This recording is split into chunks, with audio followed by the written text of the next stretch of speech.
শুভ সকাল সবাইকে। আবারও আমার একটি ব্লগে আপনাদেরকে স্বাগত। আমি গোপালকে ঘুম ভাঙাবো।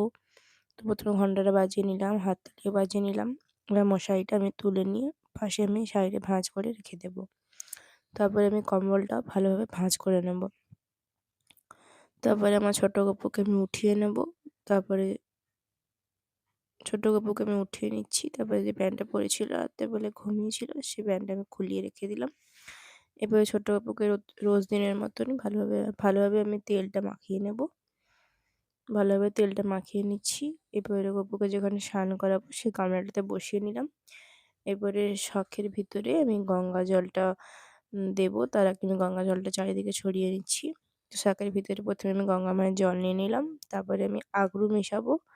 আর যে উষ্ণ গরম জলটা আমি গপুকে স্নান করাবো সেই জলটা মিশিয়ে নিয়ে ১ম এ গপুর মাথায় ৩ বার ঢালবো।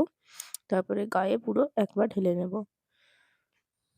তারপরে ভালোভাবে গপুর গাটা ভালোভাবে মুছিয়ে নেব। তো আজকে গপুকে একটা সোয়েটার পরাচ্ছি। তো সোয়েটারটা পরানো হয়ে গেল। এবার চুল আর মুকুটটা পরিয়ে দেখুন আপনি আমার ছোট গপুকে কীরকম দেখতে লাগছে আপনারা অবশ্যই কমেন্টে জানাবেন। যদি আপনারা ইউটিউব থেকে দেখছেন তো আপনারা অবশ্যই একটা লাইক এবং সাবস্ক্রাইব করে দিবেন চ্যানেলটিকে। যদি ফেসবুক থেকে দেখছেন অবশ্যই একটা লাইক করবেন আর ফলো করে দিবেন। তো দেখতেই পাচ্ছেন আমি বড় গপুকেও আমি ঘুম থেকে উঠিয়ে নিলাম। তাকেও আমি এবার তেল মাখিয়ে নেব। ভালোভাবে তেলটা মাখিয়ে নিচ্ছি। এবার তাকেও আমি আমার গামলাতে বসিয়ে নিচ্ছি স্নান করানোর জন্য। তাকেও ১ম এ গঙ্গা মায়ের জল আমি শাকে মিশিয়ে নেব। গঙ্গা মায়ের জল, আগরু আর যে গরম উষ্ণ জলটা আমি স্নান করাবো সেই গরম জলটা মিশিয়ে নিয়ে আমার বড় গপুকেও মাথায় ১ম এ ৩ বার দিয়ে গায়ে পুরো একবার ঢেলে নেব।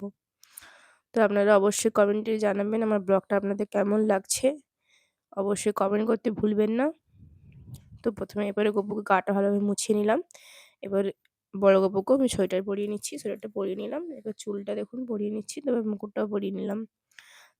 দেখুন আমার বড় গপুকে কীরকম দেখতে লাগছে আপনারা কমেন্টে অবশ্যই জানাবেন। তাও একটু আদর করে নিলাম। এরপর সিংহাসনে বসিয়ে দিচ্ছি। তারপরে চুলটা খুলে বসিয়ে দিয়েছিলাম তো চুলটা খুলে টুপিটা খুলে বসিয়ে দিলাম। এবারে বাসিটা দিয়ে দিলাম। এবারে ঘন্টা বাজিয়ে নিচ্ছি। এবারে সবাইকে আমি ফুল অর্পণ করবো। ১ম দিকে গপুকে ১ম এ ফুল অর্পণ করে দিলাম। তারপরে আমি আমার ২ কাতুসোনাকে হাবলু-কাবলুকে ফুল অর্পণ করলাম। তারপর দেবাদিদেব, মহাদেব, মা কালী, তারপর লক্ষ্মী মা সবাইকে আমি ফুল অর্পণ করে নিলাম। এবার দেখতে পাচ্ছেন পঞ্চপ্রদীপটা জ্বালিয়ে নেব। সলতেগুলো দিয়ে নিচ্ছি। এবারে পঞ্চপ্রদীপটা জ্বালিয়ে নেব আর একটা ধূপ জ্বালিয়ে নেব।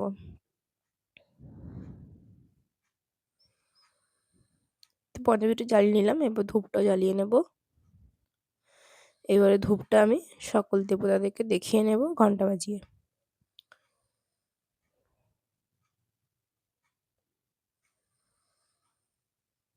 সবাইকে দেখিয়ে নিচ্ছি ধূপটা।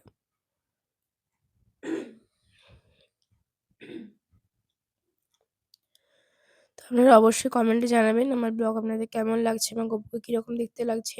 এরপরে আমি পঞ্চপ্রদীপটা দেখিয়ে নিচ্ছি ঘন্টা বাজিয়ে। এরপর গপুদেরকে আমি ভোগ দিয়ে দেবো। আজকে ভোগে আমি ফলের কুচি রেখেছি। আর অবশ্যই গপুকে ভোগ দেওয়ার আগে অবশ্যই তুলসী পাতা নিবেদন করে দিবেন। জলগুলো আমি দিয়ে দিলাম। তো আজকে এই অবধি আমার ব্লগ। আপনারা অবশ্যই কমেন্টে জানাবেন কেমন লাগলো। রাধে রাধে।